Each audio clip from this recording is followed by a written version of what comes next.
আমি আপনার গোলামি করব, লক্ষ্যবার তওবা করব যদি আপনি দেখাইতে পারেন পবিত্র কোরআনের কোথাও নামাজ পড়ে কেউ জান্নাত যাবে। নামাজ তো আপনার জন্য না। কেন আপনি নামাজ পড়ছেন? নামাজ কি আপনার জন্য? নামাজ ইমানদারের জন্য, মোমেনের জন্য। আপনি কি মোমেন? কোনদিন প্রশ্ন করছেন নিজেকে? আপনার বাপ দাদার ঘরে জন্ম নিছি, মুসলমানের ঘরে জন্ম নিছি, আমি মুসলমান হয়ে গেছি, বাই বর্ন মুসলিম। নামাজ তো আপনার জন্য না, আপনি কেন নামাজ পড়তে যাচ্ছেন? নামাজ মোমেনের জন্য, রোজা মোমেনের জন্য, হজ মোমেনের জন্য। কোরআনে কোথাও আগে বলে নাই নামাজ পড়ো, নামাজ নো। কোরআন বলছে আগে ঈমান আনো। নবী করিম সাল্লাল্লাহু আলাইহি সাল্লাম কোথাও বলেন নাই আগে নামাজ পড়ো। যে কাফের আসছে বলছে আগে ঈমান আনো, আগে বলো লা ইলাহা ইল্লাল্লাহ। এটার মিনিং, এটার মানে, এটা তাৎপর্য কোনো আলেম বলছে কোনো ওয়াজে? বলবে না। এটা বললে টাকার বান্ডেল বন্ধ হয়ে যাবে। কারণ নবী কলেমার কথা কয়ে পাথর খেয়েছেন, আর আপনি টাকা খাবেন, এটা হতে পারে না।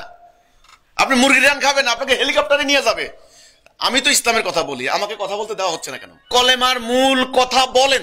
আমি চ্যালেঞ্জ দেব, ঘরে ঘরে চাল থাকবে না, পেটে ভাত থাকবে না, তা না হলে এটা ইসলাম হতে পারে না। নবী মার খাইছে, নবী থেকে বড় মুসলমান হয়ে গেছি আমরা, বড় আত্মা হয়ে গেছে আমাদের। এই কলেমার কথা বলে তিনি একটা রাত্রে নিরাপদে মক্কায় ঘুমাইতে পারেন নাই। এই কলেমার কথা বলে তিনি মার খেয়েছেন, ৭৮টা যুদ্ধ করেছেন, যুদ্ধ করতে হয়েছে ওনাকে। আর আপনি ইসলামের কথা বলে আপনি মুরগির রান খাবেন, এ তো হতে পারে না। তাহলে কলেমাটাই হলো মেইন, ইমানটা হলো মেইন।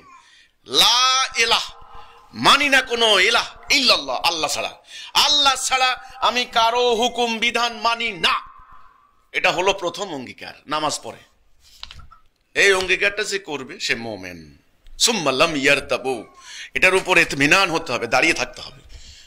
হ্যাঁ, গুলি করলো আমি পিছপা হব না, এটার নাম সুম্মা লাম ইয়ারতাবু। তারপরের অংশ হচ্ছে জিহাদ করতে হবে জানমাল দিয়া। তাহলে এখন আজকে আমাদের দেশে আইন চলে, হুকুম চলে, বিধান চলে মানুষের, আল্লাহর না।